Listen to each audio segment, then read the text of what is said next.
छोटी बहू। पुश्तैनी हवेली तो खंडर जैसी हो गई थी और सिर्फ सबको साथ रखना था, इसीलिए आपके बड़े भैया ने ये घर बनाया था। उनकी सिर्फ इतनी इच्छा थी कि इस घर में सब लोग साथ रहें और मैं आज वही कोशिश कर रही हूँ, सिर्फ उनकी इच्छा पूरी करने की। लेकिन इसका मतलब ये मत समझ लीजिएगा ठाकुर जी कि मैं आप लोगों की हर बात मान लूंगी।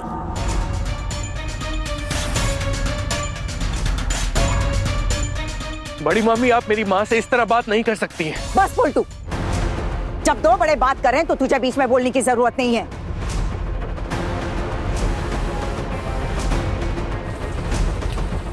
मैंने तेरी माँ को दो बातें क्या कह दी, इसका मतलब ये नहीं कि तुझे भी मुझे बोलने का मौका मिल गया। जब तू पैदा भी नहीं हुआ था तब से तेरी माँ को पहचानती और तब से इनका ख्याल रख रही हूं मैं। तेरी माँ अपने ससुराल में उसकी गृहस्थी नहीं संभाल पाई तो इसमें किसका दोष है, हमारा? और जो मैंने सहा है अपने ससुराल में, क्या वो तेरी माँ ने कभी सहा? पूछ उनसे। जिंदगी भर तो ये ऐशो आराम करते करते मायके में घूमती रही और तेरी परवरिश भी इन्हीं के मायके में हुई है, ये मत भूल। जिसे अपने मायके के अलावा कुछ पता नहीं हो, वो मेरे एक बार मायके जाने पर मुझसे सवाल करने लगी है, मुझे बातें सुना रही है। ठाकुर जी यहाँ रहती है और आगे भी रहेगी, इस बात से मुझे कोई दिक्कत नहीं है। लेकिन आइंदा पहले जैसा बर्ताव करने की अगर कोशिश आपने मेरे साथ की तो आपके लिए बहुत कष्टदायक होगा, ये याद रखिए।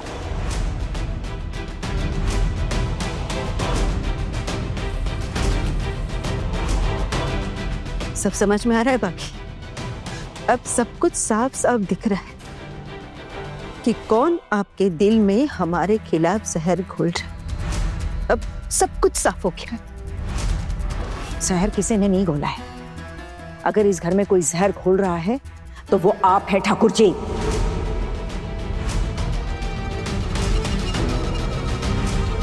आप ये क्यों भूल रही है कि इस घर की हर चीज पर मेरी नजर है? बस अब आप मेरा मुंह मत खुलवाइए। सब जानती हूं कि किसने क्या किया है इस घर में। क्या कह रही हो आप? हाँ? ये जो कुछ भी हुआ है वो मैंने किया है, ये कहना चाहती है? क्या किया है मैंने भाभी? बताइए ना मुझे, क्या कहना चाहती है आप? मैं यही कह रही हूं कि अब आप सबके सामने मेरा मुंह मत खुलवाइए, वरना इन सब छोटे लोगों के आगे आपकी बेइज्जती हो जाएगी।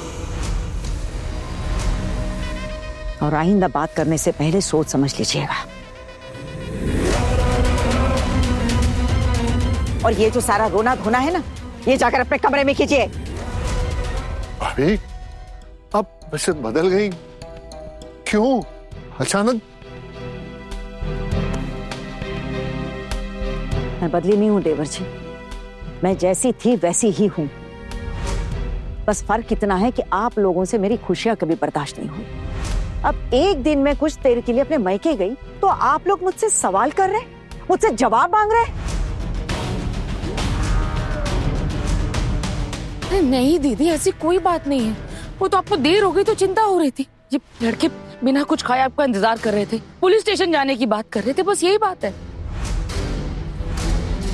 चिंता में तो तू एकदम बेहोश हो गई होगी, है ना? सब जानती हूँ छोटी, बड़ा दिल जल रहा होगा तुम लोगों को मेरी खुशियां देकर। सबको पहचानती हूँ। चिंता से ज्यादा ना जलन हो रही होगी कि घर के बहुएं मेरे साथ क्यों निकल पड़ी। तुम दोनों की बहुएं तो तुम लोगों के साथ नहीं निकलना चाहती, मेरे साथ ही क्यों? मैं इतना डांटती हूँ, इतना टोकती हूँ, फिर भी मेरे साथ चली गई, क्योंकि वो जानती है ये दुर्गा जितना डांटती है उतना ही लाड़ प्यार भी करती है। वो जितनी मेरी कठोरता से डरती है ना, उतनी ही मेरी दुलार की इज्जत भी करती है। तो जानती है मेरे अंदर भी एक इंसान है जो कभी दूसरे इंसान का गलत नहीं करेगा। रात बहुत हो गई और मुझे अपने कमरे में जाना है। माँ, चाय पीकर जाइए। आज कितना अच्छा दिन बीता ना हम सबका। लगा था घर आएंगे तो घर पे भी खुशियों का माहौल होगा, पर यहाँ तो अलग ही झमेला चल रहा है।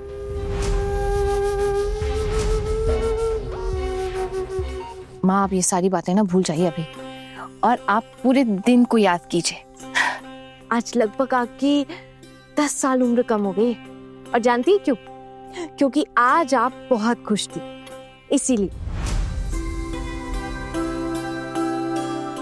पिशिमा और चाची जी कभी आपके साथ जाना चाहे तो इन्हें भी अपने साथ ले जाना माँ, फिर शायद इन्हें भी समझ आए। खबरदार, इतनी हिम्मत दिखाने की जरूरत नहीं है। इतनी हिम्मत तुझ में आती कहां से है?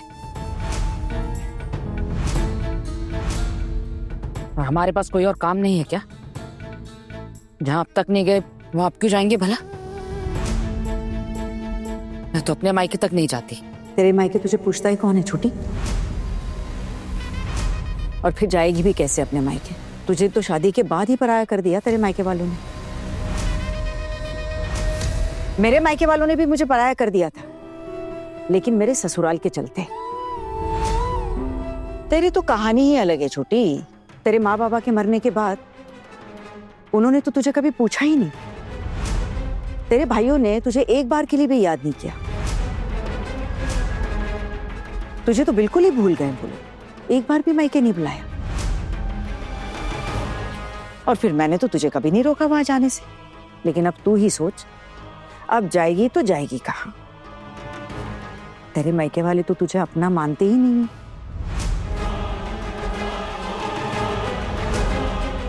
माँ, बड़ी माँ ने सही किया कि वो बाहर घूमने चली गई। मैं तो आपको भी कितनी बार कहता हूँ कि कभी समय निकालकर आप भी जाइए। क्या है ना माँ, अब आपकी भी उम्र हो चली है।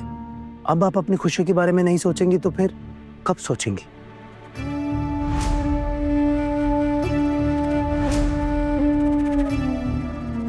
पिशिमुनी, चाय। मैं तेरी हाथ की बनाई हुई चाय नहीं पीऊंगी। देखिए पिशिमा, अब अगर इस हिसाब से देखा जाए, जब आप मेरे हाथों से चाय नहीं पी रही तो आप मेरे हाथों का बना हुआ खाना भी नहीं खाएंगी।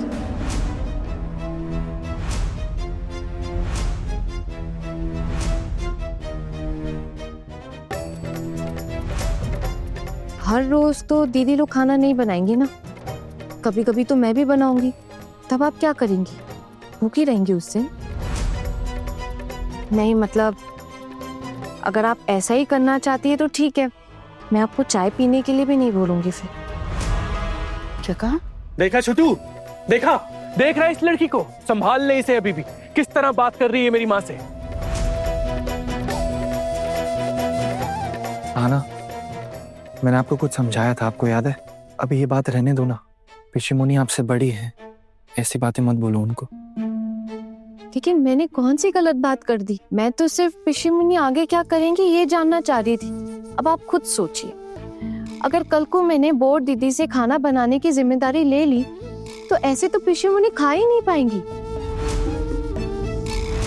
अब ये आगे क्या फैसला लेना चाहती है, बस यही जानना था।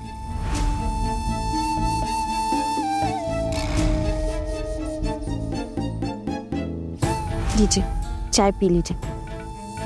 आप मेरे हाथों से चाय नहीं पियेंगी तो क्या होगा? इसमें किसका फायदा है? और आप जानती हैं ना कि हमारे घर का नियम है कि कोई भी चीज बर्बाद नहीं होनी चाहिए। फिर मैं अब ये चाय किसको दूंगी? फेंकनी पड़ेगी, बर्बाद हो, इससे अच्छा आप पी लीजिए। लीजिए।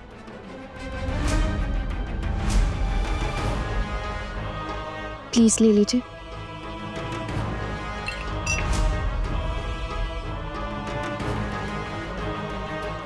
आना, मुझे चाय दो ना।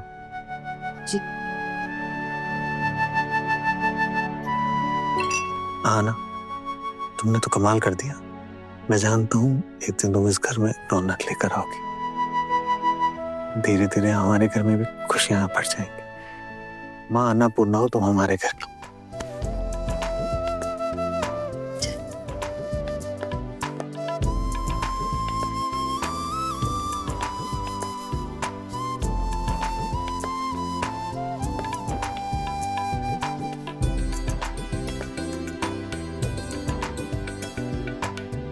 चाय।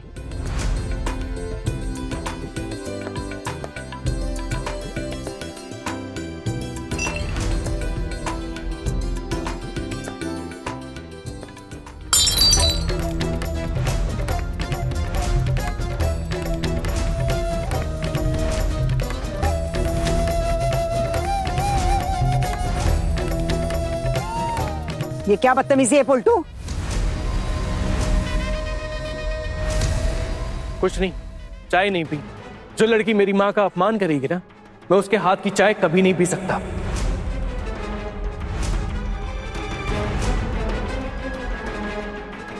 तो इसका मतलब आप आज रात को कुछ नहीं खाएंगे? नहीं, मेरा मतलब है बोल दीदी काफी थकी हुई है ना, तो मैं सोच रही थी कि उन्हें आज रसोई से छुट्टी देती हूँ।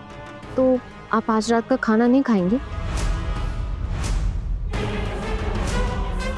बड़ी मामी, आप क्या चाहती हैं? हम ये घर छोड़ के चले जाएं क्या?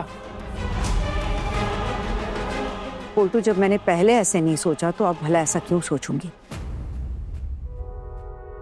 लेकिन तुम लोगों को भी तो अपनी गलतियों को देखना है ना। अपने आप को काबू में रखो।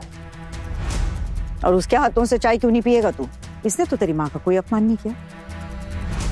सिर्फ इतना ही कहा ना कि अगर आज नहीं खा पाए तो आइंदा भी नहीं खा पाएगी उसके हाथ का। तो इसमें गलत क्या कहा? सही तो कहा है उसने।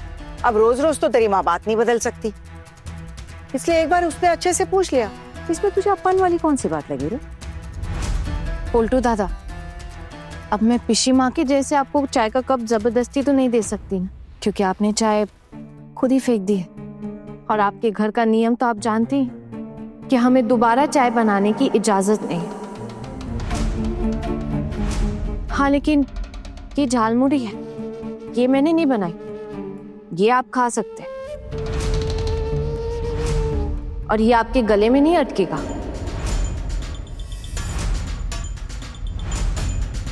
ये कुछ ज्यादा ही हो रहा है आज तक हमारे घर में किसी भी बहू ने इस तरह से बात नहीं कही जिस तरह से ये कह रही है। हाँ पापा जी, आप बिल्कुल सही कह रहे हैं। लेकिन वो क्या है ना, हम भी कभी कभी चाहते थे ऐसी बातें कर ले, ऐसे ही आवाज उठाए।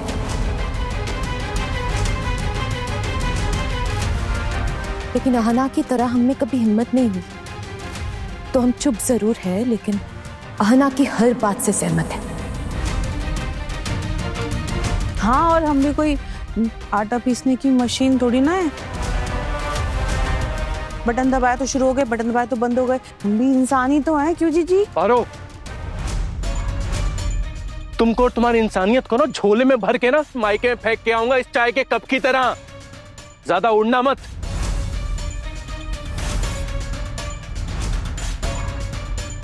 पोल्टू दादा, अब ऐसा कुछ भी नहीं कर सकते। सब कुछ इतना इजी नहीं होता है। यहाँ ससुराल में रहना मेज दीदी का कानूनी हक है, जो आप उनसे कभी नहीं छीन सकते। तो ये बात बात पर मायके उठाकर फेंकाने की बात करना बंद कर दीजिए। उम्मीद है आपको याद रहेगा।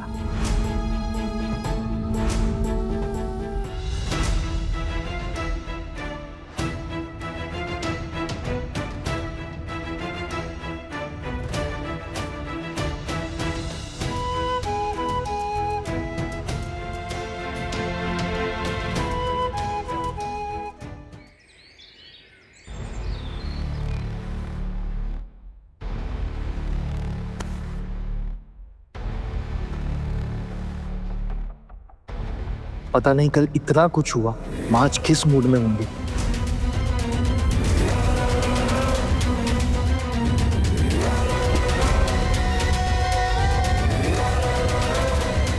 सुनो, सबको कह दे रही हूँ, कल जन्माष्टमी की पूजा मैं बहुत धूमधाम से करना चाहती हूँ।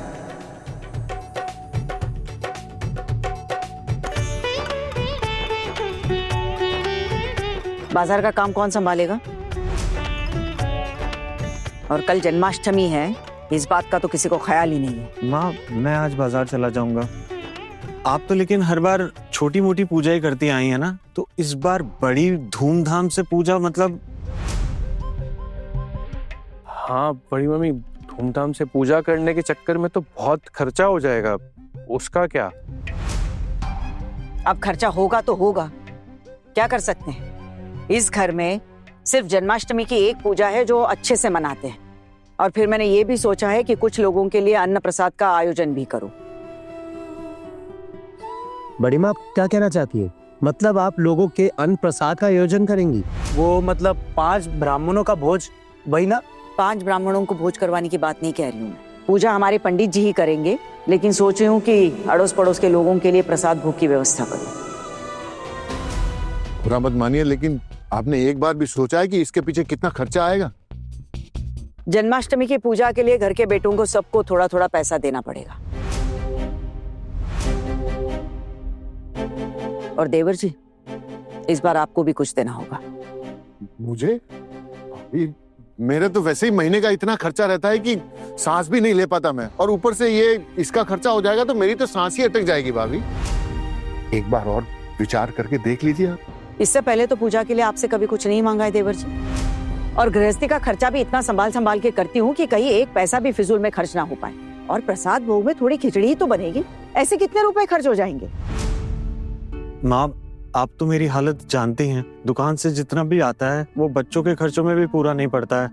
आप लोगों से लेना पड़ता है मुझे। लेकिन फिर भी माँ, जब आपने कुछ सोचा ही है तो मैं 500 रुपए दे दूंगा।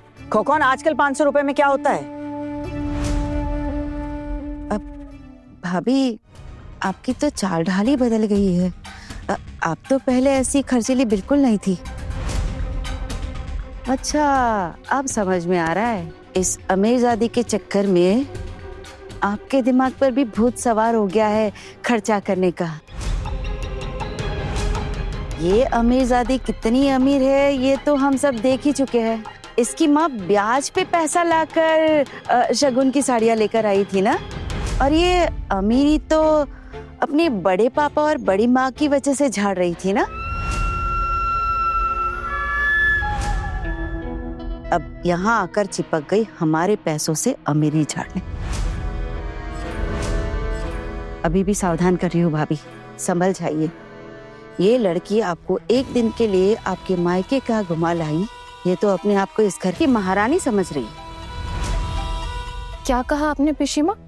मैंने आपसे पहले भी कई दफा कहा है कि आपको मुझे जो कहना है कह लीजिए, लेकिन मेरी माँ के बारे में उल्टा सीधा मैं बिल्कुल भी नहीं सुनूंगी। और मैंने माँ से पूजा के बारे में कुछ भी बात नहीं कही है। माँ, आप बताइए, क्या मैंने आपके दिमाग में कुछ ऐसी सब बातें डाली हैं क्या? तो फिर पिशीमा मुझे खड़ी खोटी क्यों सुना रही है? ठाकुर जी ने तो किसी का भी नाम नहीं लिया, तो तुझे क्यों मिर्ची लग रही? ये जन्माष्टमी की पूजा करवाने का फैसला मेरा खुद का है। जब मेरी ये पूजा करने की इच्छा है तो ये पूजा होगी, चाहे फिर कोई कुछ दे या ना दे। साल में एक पूजा करने की सोची है, और उसमें भी अगर किसी को दिक्कत है तो वो इस पूजा में ना रहे। बड़ी माँ, अगर आपने सोचा है जन्माष्टमी की पूजा के बारे में तो जन्माष्टमी की पूजा जरूर होगी।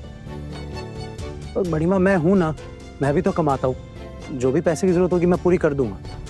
बताइए आप, कितना खर्चा होगा? मैं दूंगा पैसे। तेरे हाथ से तो रेत की तरह पैसा बहता है ना टुकुर?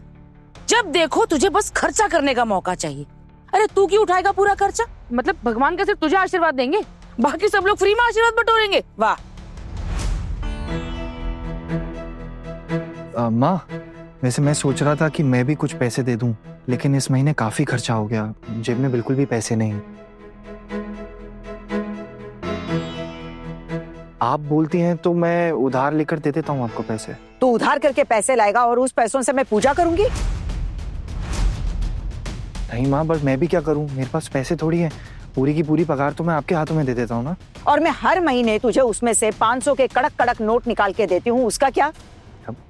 माँ, वो सारे तो बस के किराए में ही लग जाते हैं। अब बड़े बड़े रेस्टोरेंट में आना जाना होता है तो पैसे तो खर्च होंगे ही।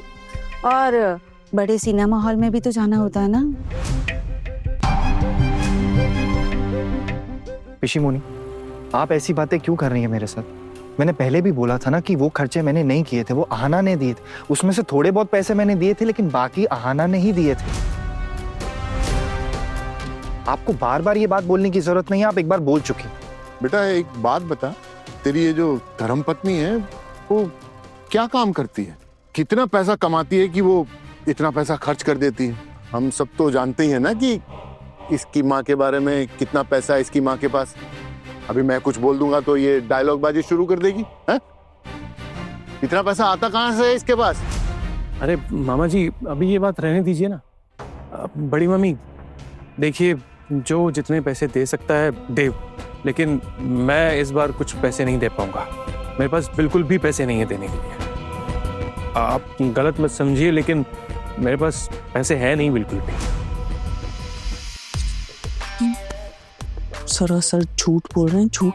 अरे रोज पैसे बचा कर लाते हैं और अलमारी में रखते हैं वो एक डब्बे में। हाँ, अरे यहाँ देना नहीं चाहते ना पैसे, इसलिए इतना बड़े वाला झूठ बोल रहे हैं मामी माँ के सामने। बहुत चोर हूँ मैं, बहुत ज्यादा। मैं तो इन्हें सबसे ज्यादा जानती हूँ यहाँ। वैसे तेरे बड़े भैया बिल्कुल भी झूठ नहीं बोल रहे हैं, उनके पास तो सच में ही पैसे नहीं हैं, फिर भी बोल रहे हैं कि 500 रुपए दे देंगे। मैं जानती हूँ उनके लिए ये भी बहुत है। हाँ दीदी, इनके पास भी बिल्कुल भी पैसे नहीं बचे, लेकिन मेरे पास थोड़े पैसे बचे हुए, मैं निकाल कर दे दूंगी। माँ, वो आपके छोटे बेटे का जितना भी शेयर होगा ना, वो दे देंगे। मेरा छोटा बेटा पैसे देगा या नहीं ये तू तय करेगी।